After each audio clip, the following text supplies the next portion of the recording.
Hello everyone, this is Serious Trivia, and welcome to the faction previews for the Furious Wild DLC. And actually, we're gonna preview the free DLC that will come a part of this DLC launch, and that is the faction of Shi Xie, who will be joining the roster of playable characters for both the 190 campaign and the 194 campaign. And he will be a governor faction, as you can see they're now called the Empire. And Shi Xie here is known as Governor Shi, and his playstyle focus is family and tribute, starting situation hard. And his faction mechanics are Splendor and Tribute Chest. So Splendor increases his trade influence, public order, and diplomatic relations. Spend Splendor on creating Tribute Chests, and Tribute Chests provide powerful bonuses to your characters. They can also be used in diplomacy. We'll take a pretty detailed look at all the available Tribute Chests once we jump into game. There are a total of 6 of them.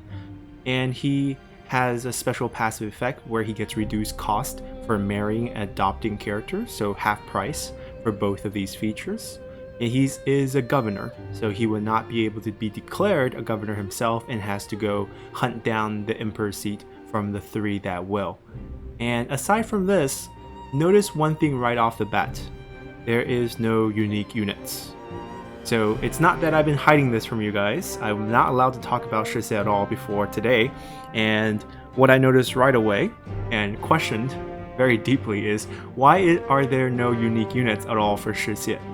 He just simply does not have any unique units. So he have the very standard Han roster, and that's about it. And if we jump into his character, this is a very new mechanic inside the faction select screen. You can see his traits: modest, charitable, scholarly. And I think this is actually incorrect because I believe the in-game traits are actually not these 3. So there's a little bit of lack of consistency here, but we're still on the early access build. So these things will get changed and tidied up before launch. But about the unique units, those are not coming. And we are a strategist, and our background bonus of Governor Shi gives us 10% discount to recruiting range unit, which is fairly nice, and also +1 trade agreement. So right now, ignore these 3. I think Scholarly is the only one that's actually on him. I think the other 2 are Burnt, and the other one is another... I think that's another strategist trait. We'll take a look. He has very high cunning. He's a very good ranged commander. So we'll take a look at that once we jump in. And Shi Xie has wisely and insidiously kindled the favor of the Han, for he is cunning of mind and a barrier against the threats from distant lands. His rise was won through the strength of his family's deep and noble lineage, and not insignificant personal favors to the powerful. Shi Xie benevolently welcomes the needy and the destitute to his land, all the while planting his own family members into positions of power. For as surely as Shi Xie gives generously, he also takes advantageously. Okay, so a little bit about Shi Xie. I guess we'll do this once we jump into game, but what we're going to do for all the previews of all the new factions this week is I'll be showcasing their start on 190. We'll play roughly around an hour of gameplay, and then we'll pop into the 194 start just to note some of the differences.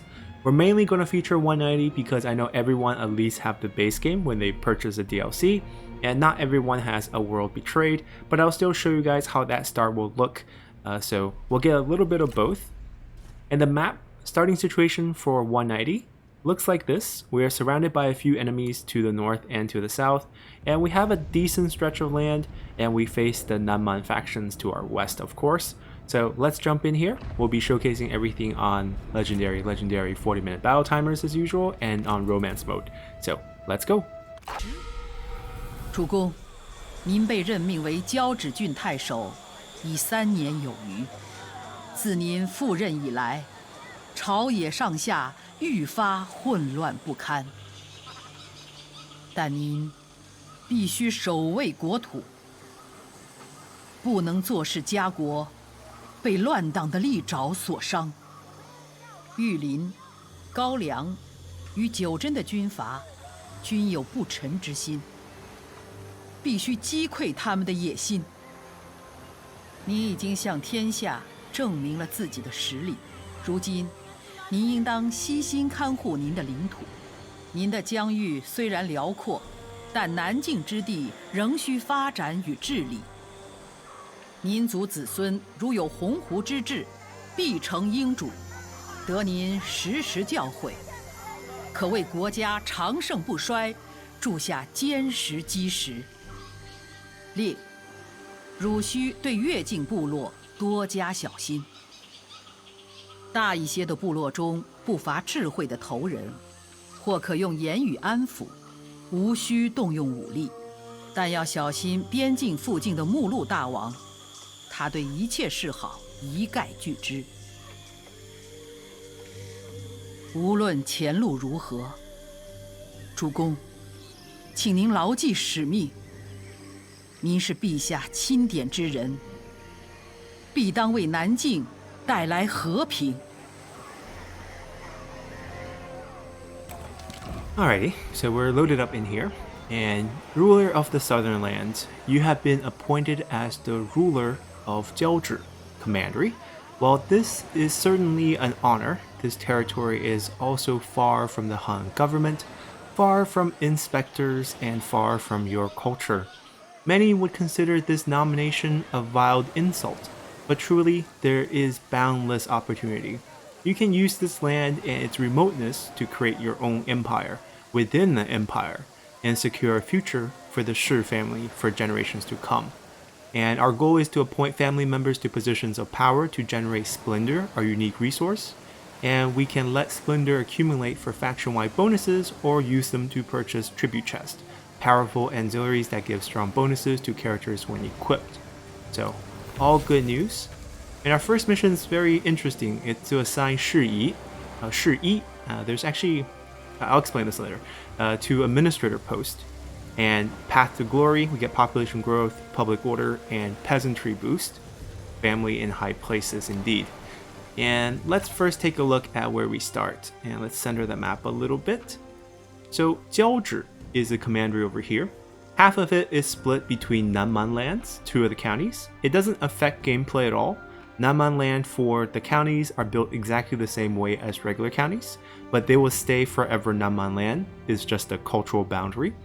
And we can gain access to the lumberyard and the tea house. So nowadays, with specialized names for each of the counties themselves, we have to look at the icons much more to get used to things and familiarize ourselves with the icons as we've been reading from here for a long time. Like this would be a rice paddy farmland.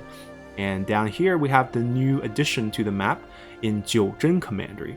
And Jiuzhen Commandery has a lumberyard way down here called Rinan. And Rinan and Jiuzhen are actually 2 separate commanderies historically in this region, with Rinan being the southernmost commandery during the Han Dynasty. But since the game didn't want to put 2 full commanderies into the map, we have both of them as part of Jiuzhen, and they're included together. And there's lots of forests here, and this is a lumberyard minor settlement over here, or a county. And let's take a look around at what we have. We also have 2 pieces of Hepu. We're missing the island here, and this would be eventually what is Hainandao today. Very good vacation spot. And we are surrounded by a few very aggressive warlords in Yulin's Yingshao and Gaoliang's Zhou Huan. So this is going to be our early dilemmas here. How to defend our land. Also, we have Chupan down south. So we have to take care of these minor warlords. And for the lore and history of Shi Xie, there's a few things that's kind of wrong with what they are saying in the dialogue, and we're going to talk about his life in detail with the lore series tonight. It's going to be a 2-parter, one tonight, one tomorrow, and we're going to talk about everything from his family background to his teachings, as in who taught him, and what kind of set his mindset for Shi Xie's way of ruling the Jiao commandery, or Jiao province here in the south during his 40 years of rules. So he lived quite a long time, and he was very crafty diplomat. He was able to survive during this very turbulent time by not fighting and making good with everyone around him. So if we pop in and look at his character real quick, we can see that his traits are different. So it's brilliant, clever, and scholarly, even though it said modest. I think modest, scholarly, and what's the other one? But those three are his old traits. They modified the traits when they gave him this new model, and he has a different skill tree as well. But this is a really strong combination, right? We have some cunning on scholarly, we have 8 points of stat total here, 25% character experience. We have 8 points of cunning here with another 25% character experience from clever. And brilliant is always the best trait you can have as a strategist, with +6 cunning, +6 expertise, tons of ammo for your own troop, and tons of ammo debuff for enemy troops.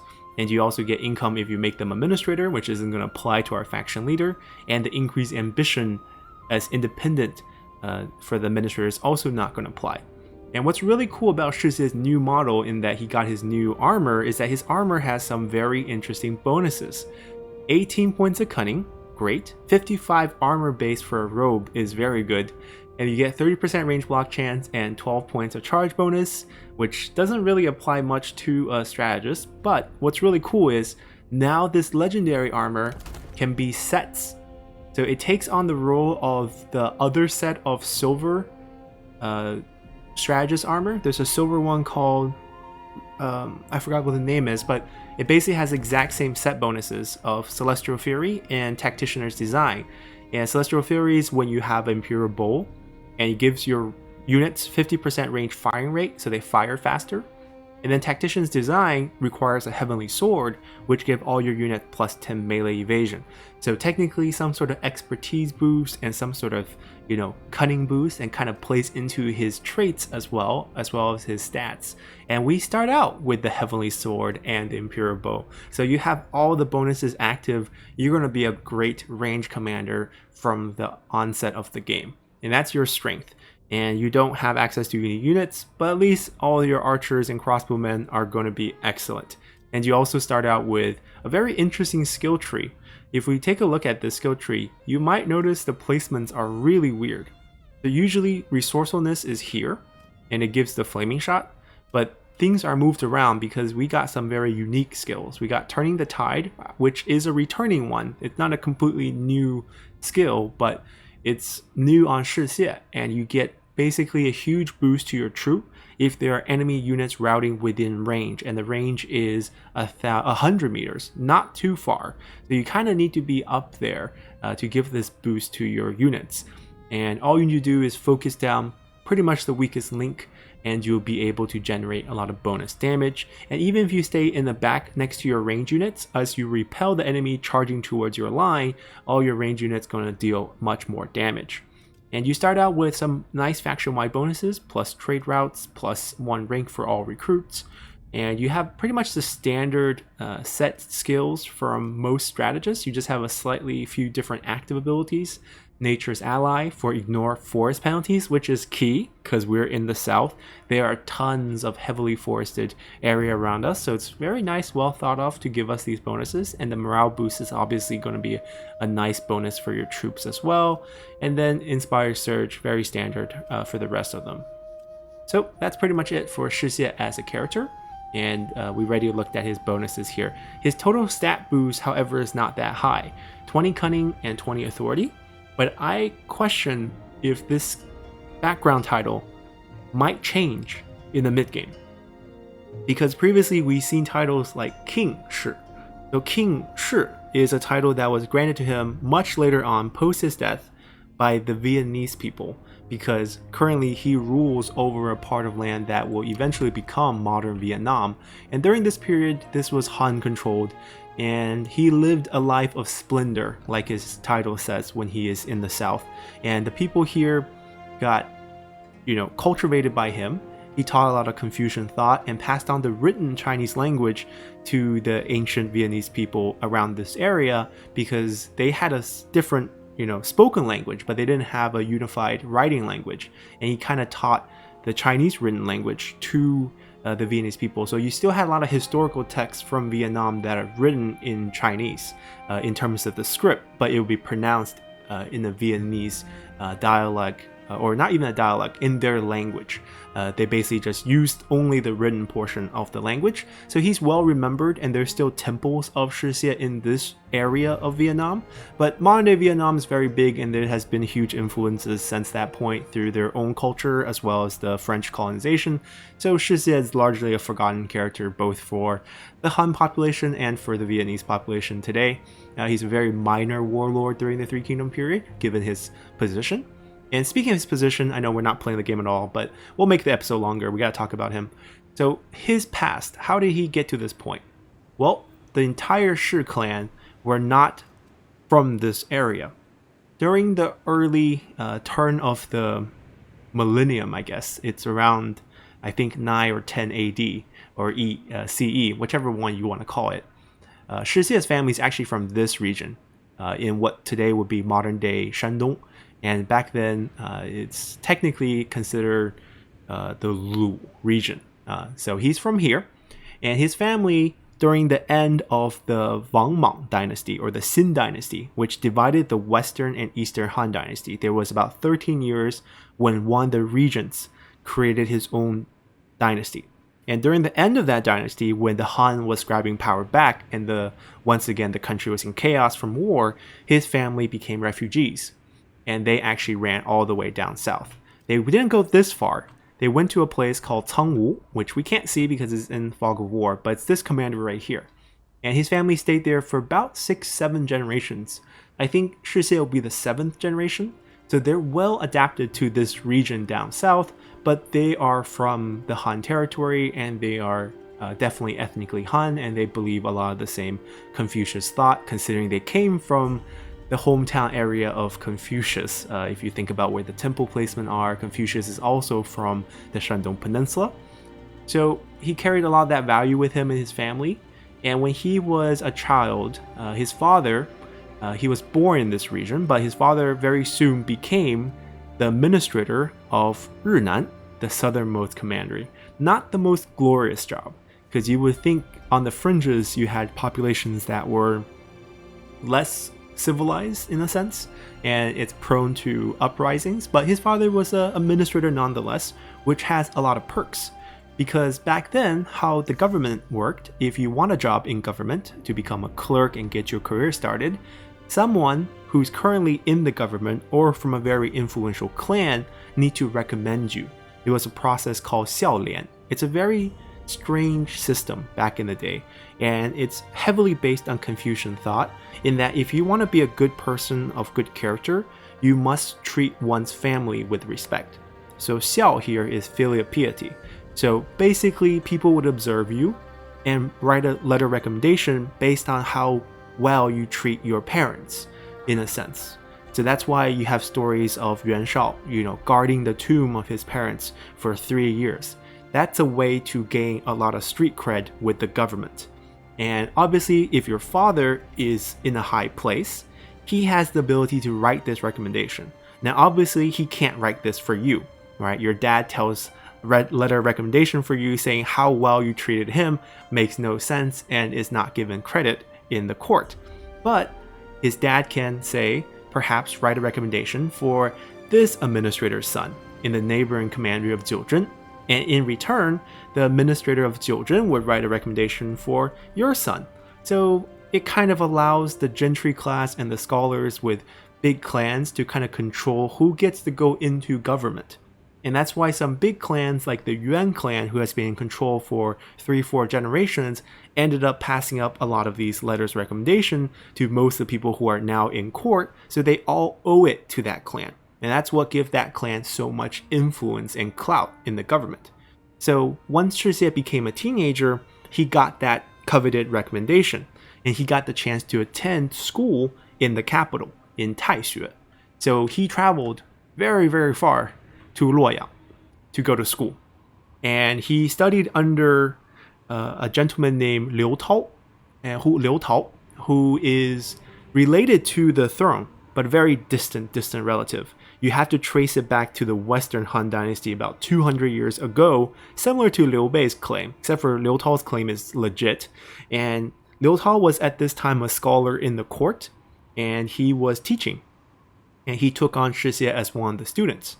And most of the lore series tonight is going to talk a lot about what Liu Tao was teaching and what type of person he was and how that passed on to Shi Xie. So we're not going to go too much in detail about that.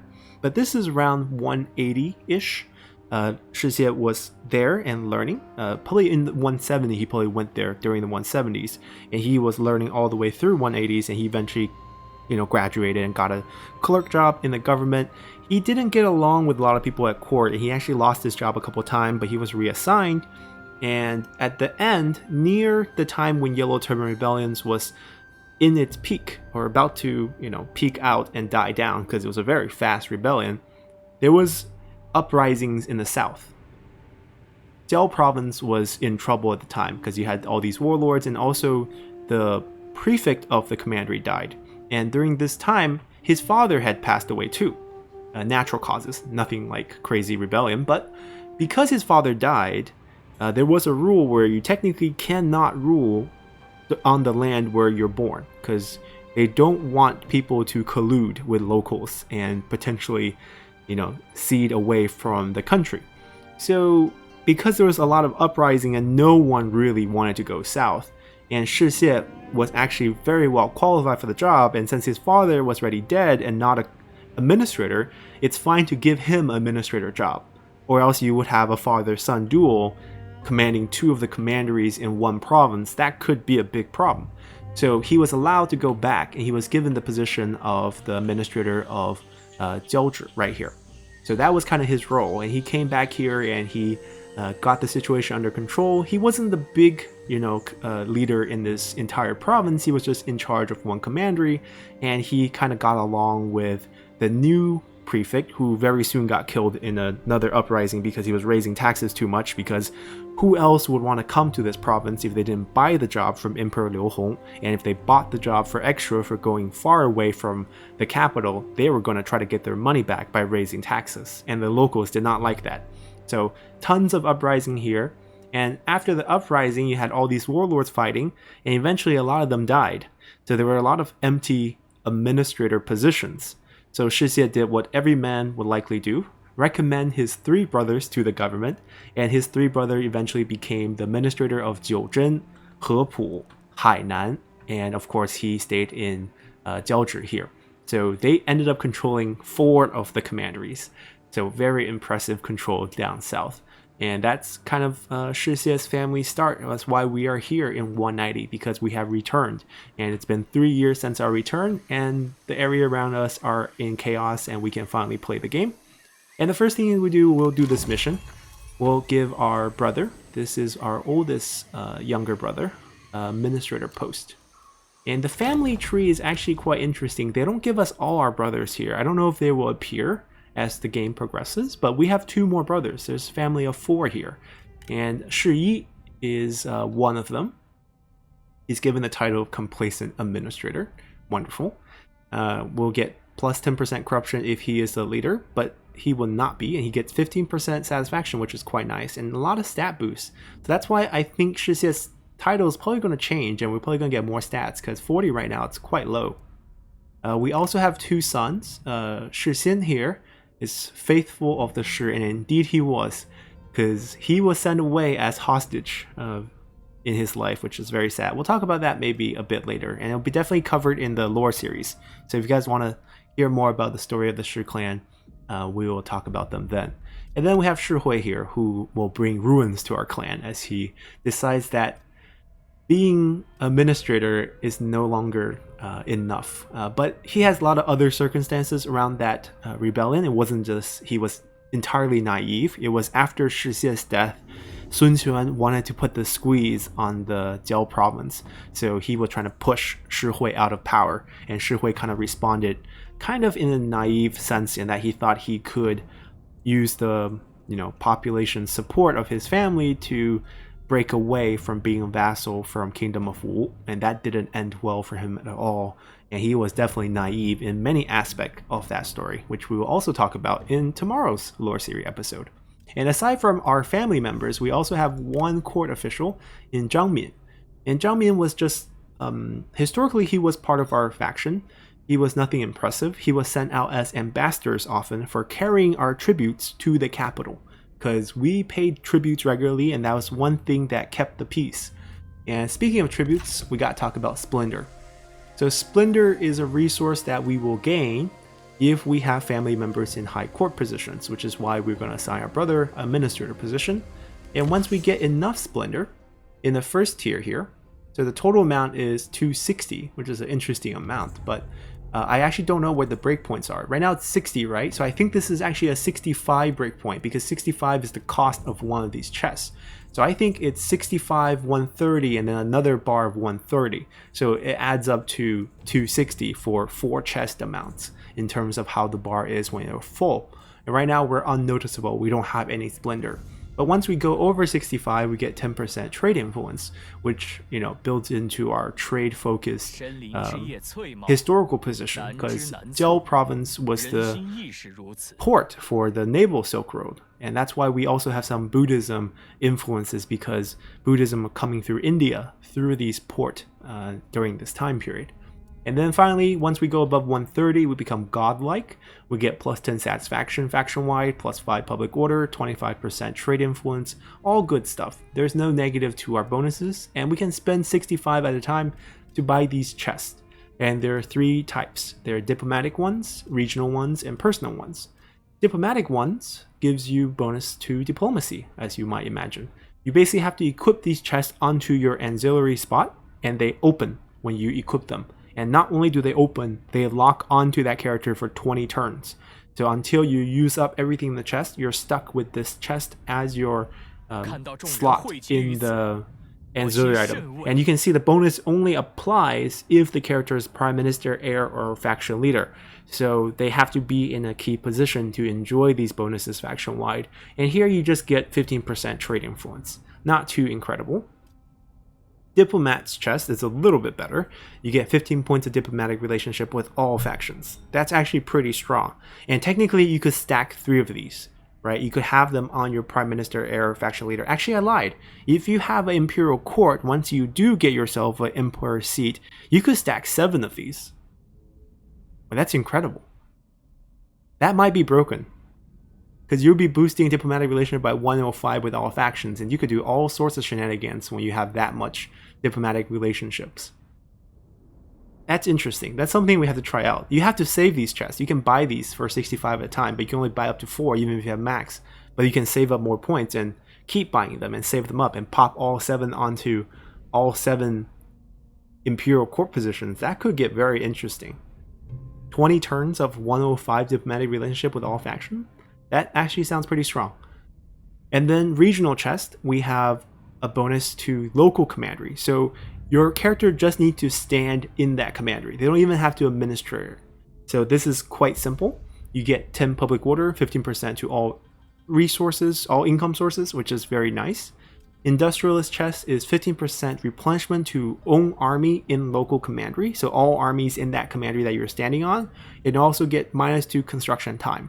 So both of these are quite nice bonuses for building up or maintaining established commanderies. This one's played better early on if you're in a lot of fights. And then personal tributes are just stat boosts for your character themselves. You get 15 points to all attributes, all stat points, 25 satisfaction, and 50% character experience. Pretty strong. 15 points to all attribute. It's not weak. And then the satisfaction bonus is nice. And it's 20 turns. Commander chest is even better. You get 15 points of melee evasion to all your retinues, -10% recruitment cost, +10 morale for all retinues, and also +10 melee attack rate for all retinues. So these are all wonderful chests. You can stack a bunch of these. And you can also trade these as diplomacy pieces. I don't know how much they're worth. We'll check this during this preview, but they're all bronze by the look of them. So my guess is they're worth as much as a bronze item, which might convince you to actually just save these and use them, because some of these, if you stack them, can get quite powerful. Obviously you can't stack the individual ones like these, because you can only equip 1 ancillary item per person, and the bonuses are only applied to that one person. Like perhaps this, but it's only own retinue but not own army, so you can't even stack 3 of these in one army. It wouldn't work. But these can get quite interesting up here, and these you can stack. You can have multiple people standing in the same commandery with multiple chests. And obviously this depends on how fast we can gain Splendor, because there's only one way to gain Splendor, and that's by having family members in court positions or leading other factions. So granting independence is going to be something you want to do. That way you just throw your family members out there, and you want big families. So whether you want more kids, whether you want to adopt, all options for you. So let's just pop in here. We want an administrator, and he wants our brother, Shi Yi, to become that administrator. So where should he go? The good news is he is an excellent administrator with 121 expertise at the beginning, and I think he has some good traits as well if you look at it. A lot of traits to start out with. Nothing that's... okay, 10% income to commerce. There's something. Where should he go? Well, this might be the most lucrative, but it wouldn't make a lot of historical sense to give up our own commandery down the line, so I think we'll put him in Hepu. Shi Yi was... I don't think he was Hepu was administrator. There's actually two spellings for Shi Yi. The game treats it very differently. I can showcase this better on 194, so let's save that for that. But we can historically put the brothers in the right place if we want to. The one that I know for sure is Shi Wu was Hainan. So we don't have that brother right now, but we're going to put him in Hepu. I think that's probably historically correct. It might be the other Shi Yi, but the game uses a different word, so that's why. So he's gaining 2 Splendor, and perhaps we can add a Chancellor position as well. We can put our son here, and I don't know if we get a mission for that, so maybe we'll wait. We got this bonus active, developing the south, supports from the merchants, build any building, so there's not your economy grows, so you don't get that discount. But very commerce focused here. Alright, what should we do here? We should... wait a second. Something else is strange. Why do they have the papyrus paper as well? Because this is not Nanman land, but they gave them this texture as well. Wonder if they're gonna make some interesting changes to this region. Maybe a future, you know, Viennese culture rebellion? Potentially? We don't know what direction that might look like. We're gonna go to war after we do some deals. Assuming we have even anyone to deal with. We have a port, so we do have access to all the river factions. So the High Empire is available. Negotiate. Any good items? We have a silver armor at the beginning. I think you always start out with the silver armor, so it's not lucky draw. Not anything we really want, so I guess we'll just take cash. Maybe this might be all we can get. Maybe 95? Nope, 92. Okay, not getting too greedy. I think some of the textures on this also changed. I don't think it was like a paper feel. I think they went with a paper feel, like a smoother paper feel for the Han factions now, and it's now a rougher paper feel for the Nanman factions who use a slightly yellower paper, and now it's not like a pure white. Maybe it was like this before and just never noticed, and now I'm seeing paper, you know, everywhere I look. And the paper quality during the Han Dynasty is not very high. Paper technology in China didn't improve until the Tang Dynasty, when paper really became a very cheap and well-made commodity, when bamboo fibers were used in a very cheap production process. Actually, per turn still wins. So, let's go per turn. We've only got one trade. We have access to 3, but we can't get all 3 because we're at war with everyone. 1.5 is not that bad. We have extra food. And Shi Xie is one of these leaders historically who didn't care who he dealt with. You know, he paid tribute to Cao Cao, he paid tribute to Sun Quan. He didn't like Shu very much. When Liu Bei was in power, he kind of undermined some of the local administrators in this area to create the Nanman Rebellion during that period. So he definitely played a role diplomatically in that process. We also didn't like Liu Bei very much, and Cao Cao basically used us to curb Liu Bei's growth in a sense. But we weren't in conflict with anyone, there was no war. Okay, so we have our son, our brother in an army, and then we're gonna go fight. This just looks like the army that's on the map, and we might as well pick up Yulin because there is a spice and a trade port, and it's all very lucrative. And we can leave Gaoliang alone for a little bit. Does anyone have reach? Our son could get reach very soon. Yeah, we're just gonna have to wait. Alright. We could probably march. I don't mind if he comes attack us. Terrain's getting worse in the south because you get dense forests everywhere and less roads as you move into the Nanman lands. I don't need the school. We're given the reform for the school as the first one, so that's quite nice. We get archer access right away. I'm just gonna demolish that. Hop on a state workshop and then private workshop, and we'll be good to go here. Harbor. I would like to upgrade. We can probably use our wife as... Is our wife our heir? No, our son is. He's not very good for that role, but it's keeping him happy. Our other son, naively ambitious, also not very good, but at least he has authority boost. I don't know if I should switch them. He's only at 19. Legendary modifiers. Let's see if we have anything we can throw at him. Here, read some filial piety and, you know, learn how to treat your dad right. And we'll give our brother some more attack power. He's administrator, so we'll stick to that. Actually, since he is administrator, we should give him this. I wonder if that would go on cooldown. Nope. Good thing. Ooh, administrator. Speaking of wait. This is what we want. Perfect. Now he's all set up. And we don't have any more money, and we did everything we were asked to do. Let's continue. He is very mad at us. We might have to either let him go. Yeah, I think I'm just gonna let him go. He is not that significant historically. And we're gonna get plenty of characters joining us as we move forward, because that happened historically as well, as many people fled the north to run towards us. Some of them including parts of the Yuan family. I think Yuan Hui ran over here, and a lot of his letters with Xun Yu from Cao Cao's faction in the court actually told us a lot about what Shi Xie was like down south, and that's how we have a lot of historical records of him. Anyhow, let's continue. Alright, Lady Zhuorong, Confederated Yunnan camp. There's gonna be a lot of these. They're gonna fight each other for a while. Alright, no one I really want unless they have items. Nope. We're trying to go to war. It's only a level 2.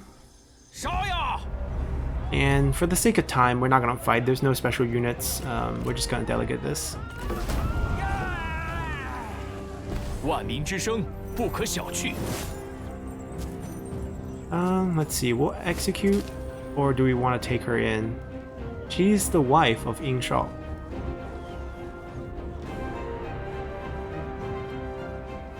I mean, it's not bad, but we're not looking to adopt or anything, so I think we'll just take the item.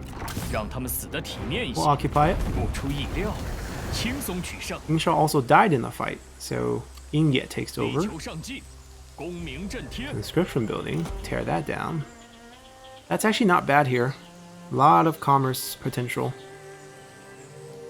I don't want to spend money on that. I want to spend money on this. And we do have some here. We can probably build a private... No, we don't have a building slot.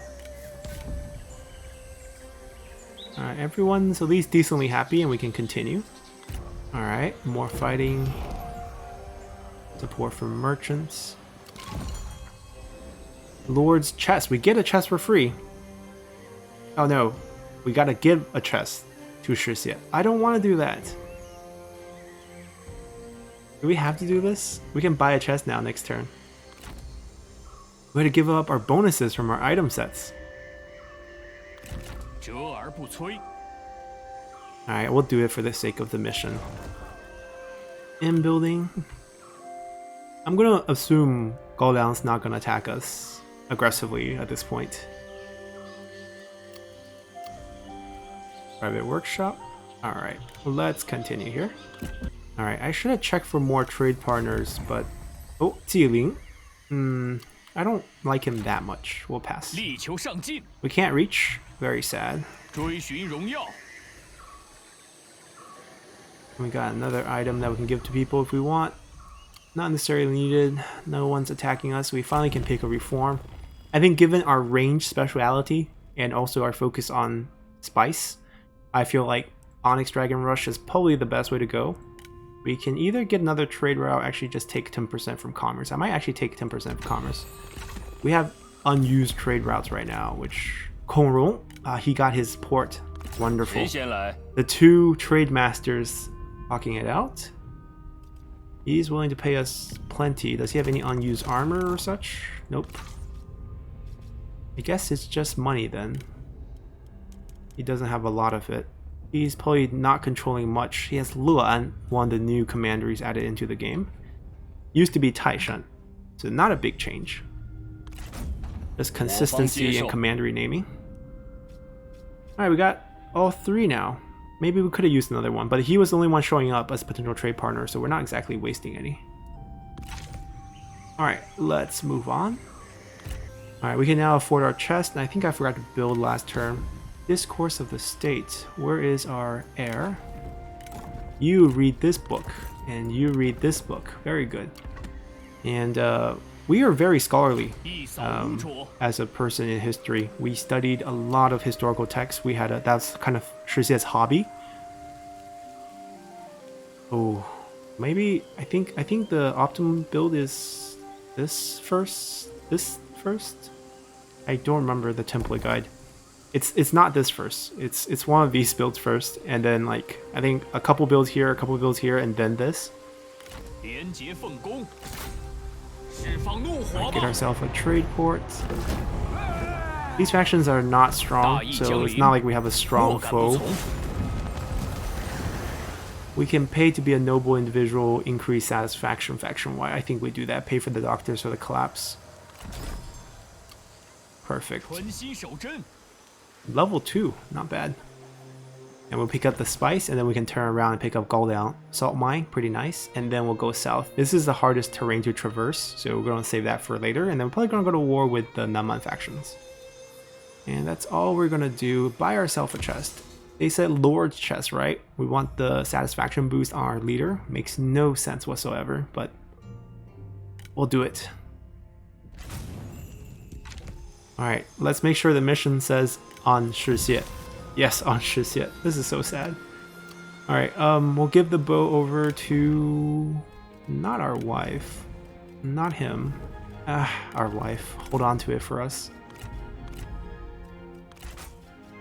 We brought it back from Luoyang, the Imperial bow. And we'll put on this Lord chest. Oh, before we do that, let's see how much it's worth in diplomacy. Gotta experiment here. Let's find a slightly friendly faction, just to see how much it's worth. So let's look at what a bronze item is worth and what the chest is worth. The same. So it's worth a bronze item. So not that incredible, but I guess it's something.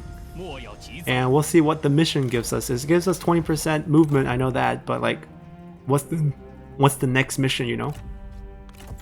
Oh, and for those of you who are worried about his age, we do start out the game at 53. I think it's fine, because I think, my guess, is that he is programmed the same way as Huang Zhong. There is a few characters in the game that's programmed what's called old age characters, and they historically live very long. Shi Xie lived on to 90, very, very long. So they don't spawn any death chance until they're 70. Usually characters start rolling death chance after they turn 60. So for us, we have a good 17 years to go, so we don't have to worry too much about dying. So 20 turns, it's locked on, we get extra stats, we get extra experience, we get extra satisfaction, which doesn't do us any good, but we'll do it. Just for the mission completion next turn. Let's continue. Dongzhuo want us to be their vassal? No. Coalition. That's not bad, but nope. Alrighty, Meng Huo and Mulu are fighting. Maybe we can go pick off the loser there. Ah, here come some very useful characters. Zhou Tai has joined us. And we can adopt him because everyone's a family to us, and it's half price, usually 4,000, in this case 2,000. I mean, maybe not right away. Let's continue. I'm gonna put Zhou Tai over here. He's gonna defend for us.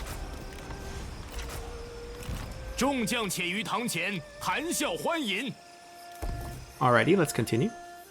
Okay, typical fashion. Yuan Shu declares war on Liu Chong. Everyone's flag got changed, so the color is a little bit more vibrant now.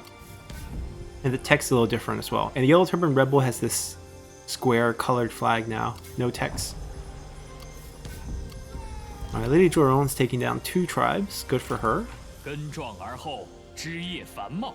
Just so that we can reach it next turn, we're just gonna go in. Alright, the faction leader is on the field himself. Respect. I don't know, do we want to take a peek? We don't have the Undying ability, so it's not gonna, you know, we're not gonna delegate that win. We have it, but it's not buffed because we don't have an Oaththorn.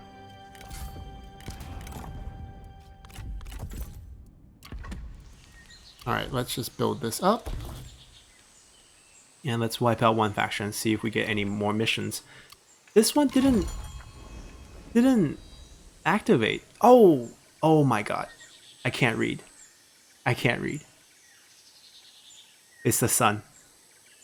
Silly me. We're not gonna see another chest for a long time, so that makes more sense now. We're giving our son a happiness chest. That's my bad. So now the mission chain is going to be a mystery for y'all when you guys play the game yourself, and don't make that mistake, because we're supposed to give that to our son instead of we made him read books. We're a good father. Both of our sons reading books. The naively ambitious one's gonna learn about how to be a good son, and he's gonna learn how to run a country, even though we're gonna send him off to Kingdom of Wu to be a hostage boy. And then when his brother rebels, he gets, you know, killed. Poor guy. Alright, let's continue. And Yuan Shu wants us to support his legitimacy for the Emperor by giving us free money. This is usually a really good deal. And it's not like factions around us gonna care. Ooh, can we steal the daughter? Let's do it. We have plenty of food down south. We'll give him 2 food and maybe ask for a little bit of cash back. Gotta have some dowry. This is China after all. Oh, come on. 3.3 is really not our style.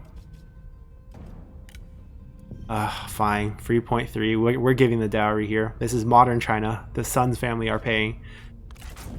Alright, we got ourselves a nice marriage with a very powerful clan. I mean, historically that would be a very good match. All for some legitimacy. You know, fable legitimacy. We want Night Battle, Flaming Shots. Oh, faction-wide bonus as leader. Let's do that and then go into Flaming Shot and then loop up. We messed up the items pretty badly. Okay, not interested. Did she come with any items? Oh, your dad's mistreating you. Pretty useless, but happy to have a Yuan clan member, and they can start having kids. Bigger family, potentially more Splendor down the line, so everyone's a family. Alright, this is another delegate win, and so goes this faction. We have a very strong starting army. Like, to be honest, this is pretty good quality for a starting army. Alright, faction wipe. Yep. We have a level up. Our brother. He's administrator, so we should pick him up administrator skills. Oh, he has a... We're wasting money. There we go. He should be happy just being an administrator. We should do that on turn 1. We didn't notice that. Just like how I can't read about giving the chest to our son. Ooh, multi is available all of a sudden. I mean, as long as no one has items, I don't think we're gonna go for it. And multi is quite historically relevant, but not important for our cause here.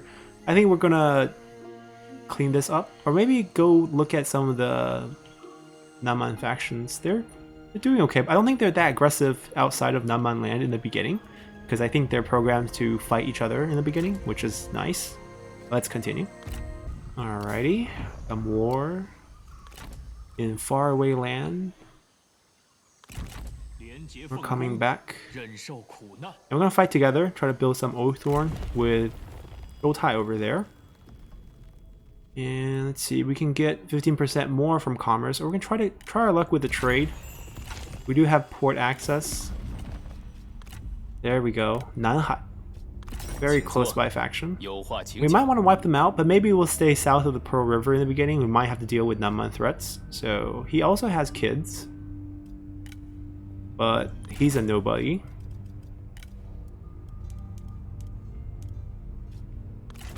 There we go. Alright, not bad. Trade income aplenty. So things are going pretty well. Let's take a peek. Still can't really... Oh, I think we see it. No one's guarding it. Okay. Well, they just gotta get here. We do have access to tea from all the trade we have. I don't think we have our own tea yet. Our own tea is right here, and we don't have it. I think just because our trade partner has tea. I think because we're trading with Dongzhuo, I think he has tea. Or Han Empire. Han Empire has tea. That's right. So I guess tea house is very lucrative here. Let's go for it. Let's continue. Oh, speaking of non-aggressive Nanman tribes, we might have to turn around. Okay, so we might have to turn around here. He's our direct neighbor in Zhangke. Zhou is unhappy. Recently hired. Not a member of Shi family's -10. Hello, son. That's a unique mechanic.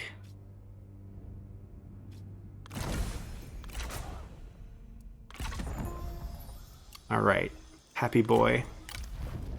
Let's put you with our other son. Maybe he can learn a lesson from you. Our daughter-in-law. I don't know if we need to give them too many units. We can't afford it, but I don't know if I want to give... I don't think I want to give Zhou any units. And if anything, I kind of just want archers. Who has higher cunning? He does. And he's reading the book that has cunning. So I guess we'll do this. And then we'll get rid of... Or actually, we can just swap these. Oh, we're out of money. That's unfortunate. I'm gonna keep the cavalry and get rid of the infantry, I think. Yeah, I'll work with this army and we'll just have them attack. Our heir has leveled up. We get redeployment cost discount, replenishment on the army if he is leading. He is currently not leading, and I think he can lead. We gotta cancel our movement if we want to switch, but let's walk the other way. There we go. He just, you know, he was doing nothing. Oh no. He's now mad because we adopted someone. Interesting. Well, get to know your new brother. It's a stepbrother issue right here. We have enough money to build something? Tax collection. Yeah, we'll do that. Free money early on. Have to use it. Let's continue. Alright, Sun Jian has died. One threat down in the south. We'll wait until we heal. Does he have an elephant mount? I want to steal one. He does not have one yet. We got an inspector. Quite a good item. For our administrator. Oh, he has a better one. Population growth is good. I guess we just give a stat boost to our son. Give him a slightly more aggressive weapon, I feel like. In case we have to duel. Alright, let's actually have a real fight. We'll fight this one out. That can be the end of our preview here. We're gonna fight some Nanman faction. They have what? Slingers, a couple of spearmen, a couple of warriors, and their leader, of course, with good weapons. We're gonna try to grab those. Let's go into the fight. Alrighty, we're loaded up in here. Not many trees, which is definitely a great thing. We'll line up the troops later. So we have crossbowmen. Let's see. Probably want to put them out here. The right click bug is, I think it's pretty real. There's like a phantom right click a lot of times. We're gonna put our shield units in the front. Like if I'm trying to spread them out here, yeah, you see sometimes the right click just lets go, or like double right click. Super annoying. So I guess people have been telling me to use the alt after I have them set up and just like move them. Sure, it works, but sometimes it won't even let me set them up correctly. I'm not gonna use the Z troops. They're not gonna be very useful. Maybe as flanking units. Guess is a good habit from Troy. And speaking of Troy, you know, we have slingers in that time period, and slingers, some people were arguing, oh, we have to march toward them, don't we? Slingers, people were arguing about like how slingers should have more range than they have in the game, and slinger can outrange archers.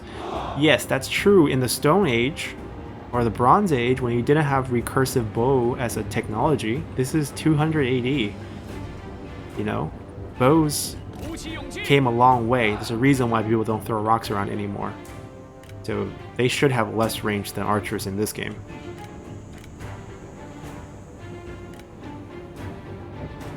What can we do against them? We can just snipe them off. They have less range than us. We don't actually need to worry too much about them. We don't have full health general, so I don't want to duel him either. Just turn off dueling.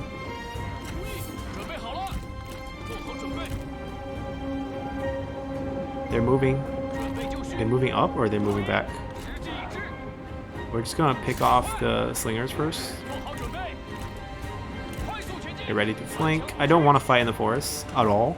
They get bonuses, we don't. We're actually just gonna rotate over. If they're not gonna come at us, we're just gonna pick them off. These guys have like no armor. 7%. It's nothing. Very colorful troops. I guess it kind of blends in with the they have the peacock flag, so it's the purple. Ooh, it's the purple and the green, so that's why Dongtunas faction is very colorful. He has a bow. He's shooting at us. Who's he shooting at? Our crossbow units. No big deal. Who has the best charge? I believe the axe. Oh, axe and okay. So let's see. Move up. Axe against the shielded units in the middle. Cover the left flank.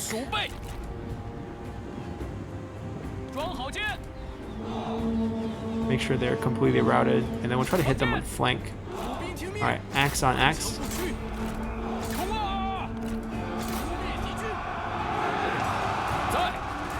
We're gonna get in the good habit of flanking.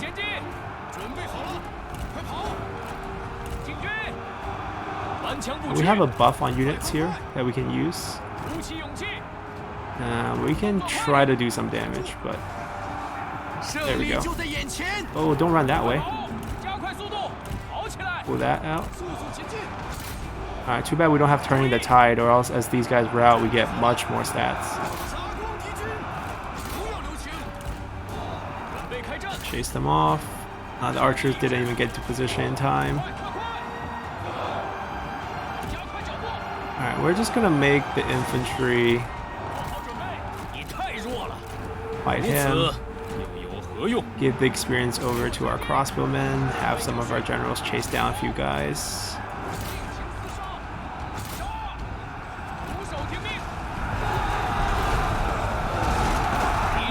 Bring an elephant next time. Alright, he's running away. We'll let him go. We want him to go get us an elephant. Ah, a few of them has returned. Well, the crossbow is going to make short work. Remember the 50% extra attack speed from Shi Xie's armor set? And if we didn't break the other set, we should have gotten... I don't know which set. We probably broke the attack speed set. We probably got... we only kept the melee evasion one, I think. Which makes us a little bit weaker. We should have read that it's on the sun. Oh, come on. Do we really... Oh, there we go. Now they're all routed. And he's back. They're taking turns coming back.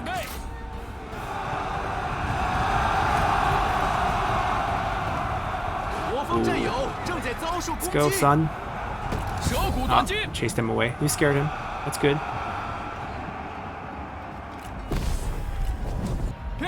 Alrighty. That was a pretty clean fight. 我等信念如一，这便是上天的恩赐。 And we're in friendly territory, so I think we can still heal. We got his bow. We'll take money. 他们受的苦也够多了。 And I guess we could go take their land. And there's that question of what happens when a Han faction take down, tribal fealty. Who does it go to? I actually don't know. I don't think we get it. It's just that I don't know if we unite the tribe for one of them, or do they have to defeat us? That's going to be something for you to discover in your campaigns, because we're going to wrap up this 190 session and we're going to jump to a 194 start just to look at some of the differences. So see you guys there.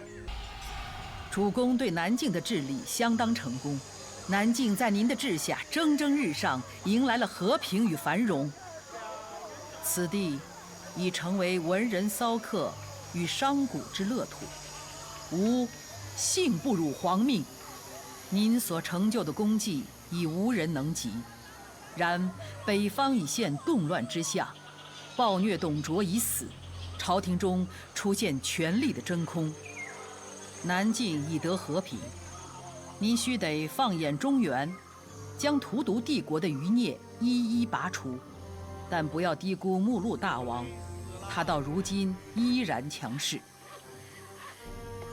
您和东吴孙氏交好多年，或许现在应当出手，帮他们镇守南边，助其建立新的大统。吾等应遵循旨意，坚守国境。为此，吾等应当寻求真正的盟友。天下已是风雨飘摇，此乃主公一展抱负之计，用您的智慧与力量，扶大厦之将倾，挽狂澜于既倒。 Alrighty, so a little different start from 194, the Southern Utopia. Over the past 7 years, you have tirelessly toiled to build these barren southern lands into something beautiful. Your labors now begin to bear fruit, and so you must not relent now. To ensure their continued growth and improvement, consolidate all the lands you have the right to, and then if the flames of ambition still burn brightly in your heart, turn your gaze northward to divide vulnerable China. So similar sets of bonuses and missions, and also put our dear brother in an administrative post. And if we take a look at the start, it's pretty similar. We still have Zhou Huan and Gao Liang as one of our threats, but we pretty much have cleaned up what we did on the 190 start. And we also have control of Jiuzhen, and you can see here Shi Wei, who is the other brother that I think should actually be pronounced also YI. It's one of them is first tone, so it's E, and then this one third tone should be E, so it's like E. It's a word that's kind of ancient word. It's pronounced differently than what it would be today. Let's see. So this is E, this is the traditional writing of 1, basically. And then we see our other brother here. This character, now they're pronouncing it way, but it should be pronounced E. But I think it's fine. It's not the worst mistake. Like, you can go with the modern pronunciation. It's not wrong.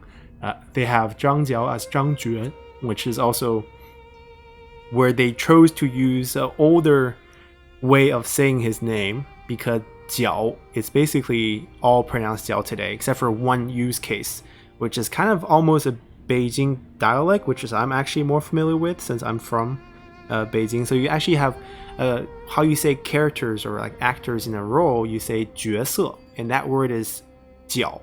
So that's the only case where that character is still pronounced the old way, but it's fine. It's not a big deal.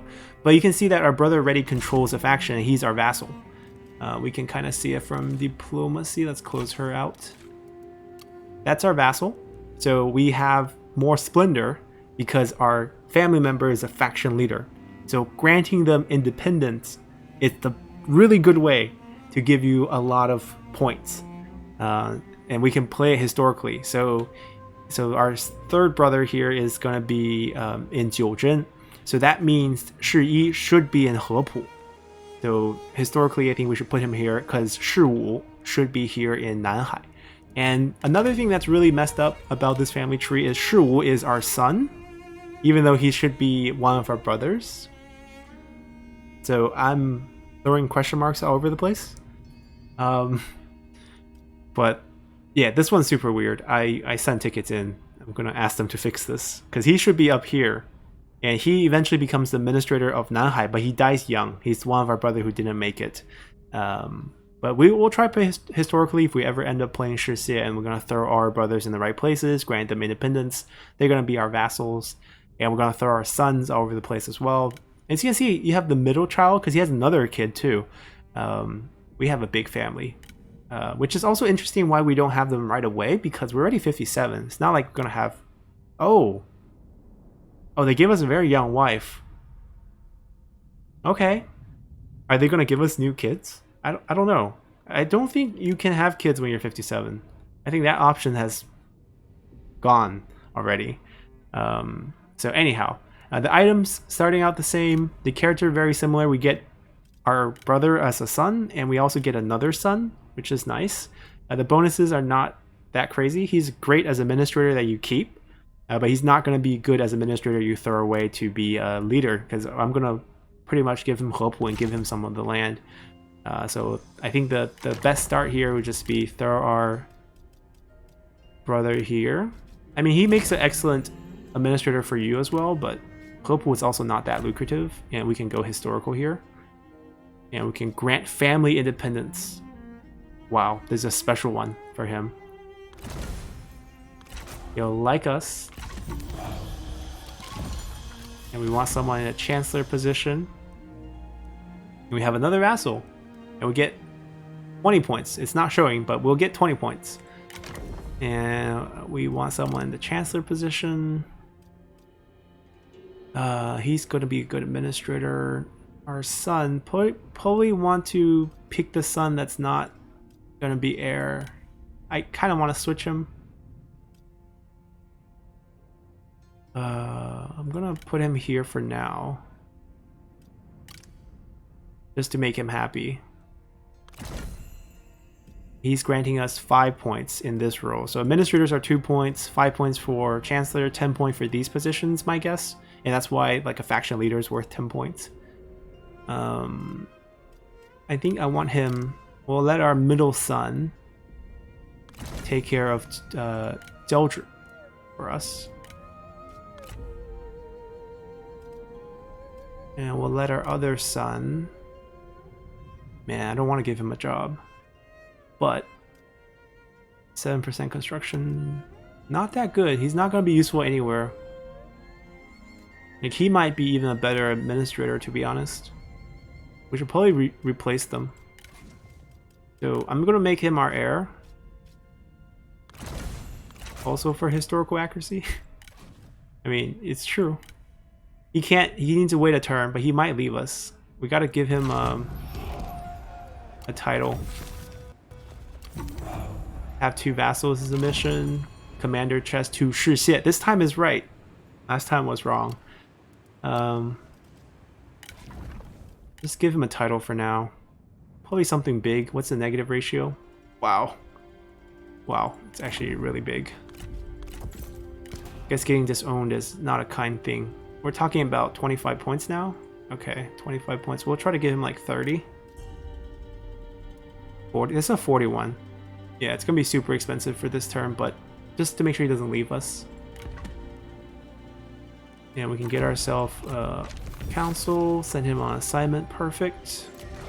Come boost our commerce income. And that's it. We're not actually going to play the game because we're just showcasing the 194 start. So that's kind of how we start. We have only one enemy this time. We got to take care of Goliath, and then we have an enemy in Nanhai. We'll take this and probably give it over to our other brother if I'm playing it, trying to get historical here. And we can kind of, yeah, we can do that mission this time. Make sure I have the right chest for the right person. Commander chest, Shi Xie. Okay, commander chest, Shi Xie. Step by step.